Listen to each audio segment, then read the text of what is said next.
Number 3 variation, heredity and cell division का topic cell division study करेंगे। So let's start. जो living things होते हैं ना, कॉन्स्टेंटली न्यू सेल्स बना रहे होते हैं एट अ टाइम। ये जो होते हैं ना, they do this to replace the ones that die and to enable the organism to grow. जो सेल्स होते हैं वो डिवाइड होते हैं when six cells gametes are made. There are two main types of cell division, mitosis and meiosis.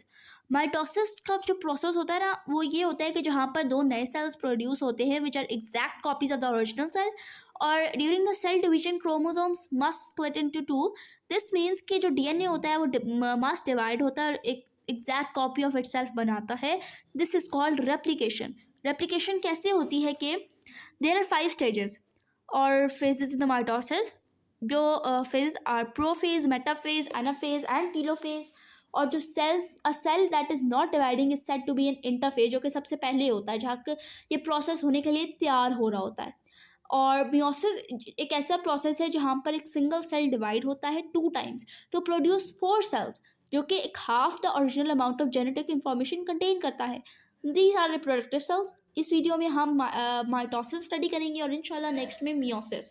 So mitosis कैसे काम करता है कि जो क्रोमोसोम्स होते हैं वो कॉपी होते हैं से डीएनए रेप्लिकेट्स और वो बिकम विजिबल हो जाते हैं। जो 2 क्रोमेटिड्स होते हैं ना, वो एक मेकअप ईच क्रोमोसोम, वो ज्वाइन हो जाते हैं टुगेदर, और जो मेम्ब्रेन अराउंड द न्यूक्लियस होता है ना, वो ब्रेक डाउन हो जाता है। मेटाफेज में अगर हम आए तो जो मेम्ब्रेन होता है ना अराउंड द न्यूक्लियस, वो जा चुका होता है। स्ट्रक्चर कॉल्ड स्पिंडल फॉर्म्स, और क्रोमेटिड जो है वो लाइन अप कर देते हैं along the middle of it.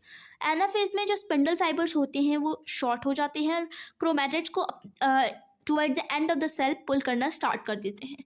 Telophase में एक न्यू क्रोमोसोम्स होते हैं जो कि ईच ऑफ द सेल आ जाते हैं। न्यूक्लियर मेम्ब्रेन जो है वो दोबारा आ जाता है chromosomes, and the cytoplasm of the cell starts to divide. Daughter cells आ जाते हैं identical in every way to the parent cell. This is how mitosis works. इसके बाद इस टॉपिक के साथ हमारे एक टेस्ट सेल्स है जिसका question number 1 is why do living things needs to produce new cells at a time?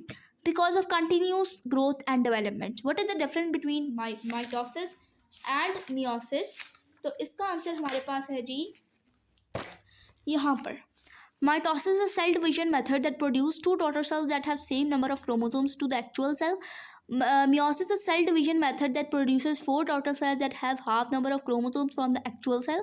Nucleus divide only once. Nucleus divides twice. The DNA replicates once for 1 cell division. The DNA replicates once for 2 cell division. No crossing over takes place. Crossing over takes place. So question number 3 is what happens to the number of chromosomes before a cell divides by mitosis? No change, it will remain same, only sister chromatid duplicate to form chromosome. What are 4 stages of mitosis? So this is whole table is the answer of question number 4. अब हम एक चीज़ देख लेते हैं कि हमारे पास stages of mitosis की डायग्राम्स कैसे बनती हैं। हेयर पहले duplicated chromatin, centrosome, prophase, metaphase, anaphase, telophase और 2 daughter cells. So this is the small diagram. और इस टॉपिक में एक और चीज़ बताना चाहूँगी, importance of mitosis, genetic stability, development and growth, cell replacement and wound healing, regeneration, asexual reproduction. हमारी आज की वीडियो जिसमें हमने chapter number 3 variation, heredity and cell division का टॉपिक सेल डिवीजन में माइटोसिस स्टडी किया है, और नेक्स्ट वीडियो में इंशाल्लाह मियोसिस स्टडी करेंगे। आई होप कि आप लोगों को माइटोसिस में कोई कंफ्यूजन नहीं होगी। अगर आपको हमारी आज की वीडियो पसंद आई हो तो इसे लाइक, शेयर और हमारे चैनल को सब्सक्राइब करना बिल्कुल भी मत भूलिएगा। हमें दें इजाज़त, अगली वीडियो तक के लिए अल्लाह हाफिज़।